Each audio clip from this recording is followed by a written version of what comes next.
नमस्कार बच्चों, मैं खेम सिंह केंद्रीय विद्यालय ऊटी से आज फिर प्रस्तुत हूँ आप सभी के सामने एक नई कविता लेकर। कविता का नाम है उषा और जिसके कवि हैं शमशेर सिंह बहादुर। शमशेर सिंह बहादुर जी को एक प्रयोगवादी कवि के नाम से जाना जाता है। अगर हम कविता के प्रसंग की बात करें बच्चों, तो उसका हम वर्णन कुछ इस तरह से कर सकते हैं। प्रस्तुत पंक्तियाँ हमारी हिंदी की पाठ्य पुस्तक आरोह की कविता उषा से ली गई हैं, जिसके कवि हैं शमशेर सिंह बहादुर। इस कविता में कवि ने सूर्योदय के पहले के वातावरण के सुंदर चित्र को कविता के माध्यम से हम सभी के सामने प्रस्तुत किया है। प्रकृति का मनोहारी चित्रण किया है।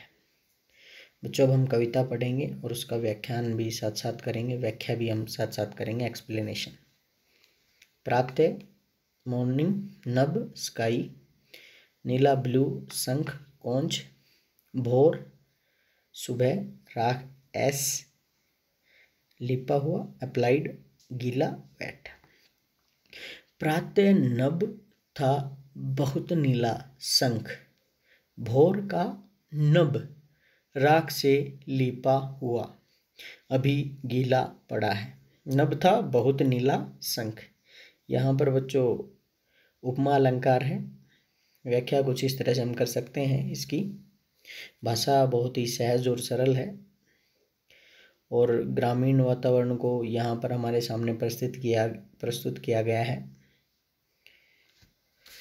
इन पंक्तियों में कवि बताता है कि सुबह का आकाश ऐसा लगता है मानो नीला शंख हो, या हम कह सकते हैं दूसरे शब्दों में कि आसमान शंख के समान गहरा नीला लगता है।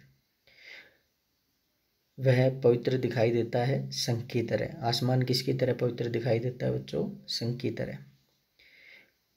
अभी गीला पड़ा है, वातावरण में नमी प्रतीत होती है। सुबह सुबह आकाश ऐसा लगता है मानो राख से लिपा हुआ कोई चौका है। यह चौका नमी के कारण गीला है। चौका मतलब ऐसा स्थान बच्चों जहाँ पर रसोई बनाते हैं।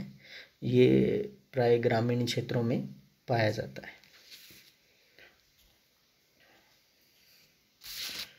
बहुत काली सिल जरा से लाल केसर से, कि जैसे धुल गई हो स्लेट पर या लाल खड़िया चाक मल दी हो किसी ने। मलना अप्लाइड। स्लेट आपके सामने पिक्चर में है बच्चों। सिल, इसको हम सिल, चट्टान, रॉक कुछ भी हम कह सकते हैं। लाल केसर सैफरॉन। बच्चों ये जो फूल आपको दिखाई दे रहा है ये सैफरॉन केसर का है। केसर को हम अक्सर खीर वगैरह में हम उसका प्रयोग करते हैं। बहुत काली सिल जरा से लाल केसर से, कि जैसे धुल गई हो स्लेट पर या लाल खड़िया चाक।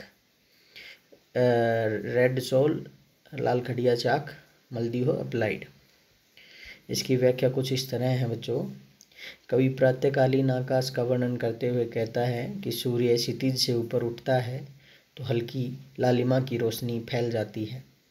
ऐसा लगता है कि किसी काली रंग की सिल को लाल केसर से धो दिया गया है। अंधेरा काली सिल तथा सूरज की लाली केसर के समान लगती है। इस समय आकाश ऐसा लगता है जैसे किसी ने काली स्लेट पर लाल खड़िया मिट्टी का लेप कर दिया हो।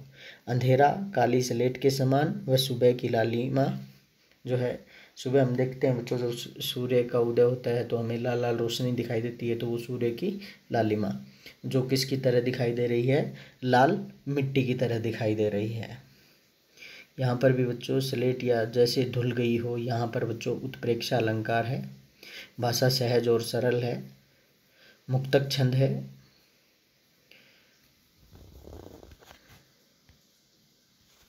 नील जल में या किसी की गोर झिलमिल देह जैसे हिल रही हो। गोर मीन्स फेयर, गोरी।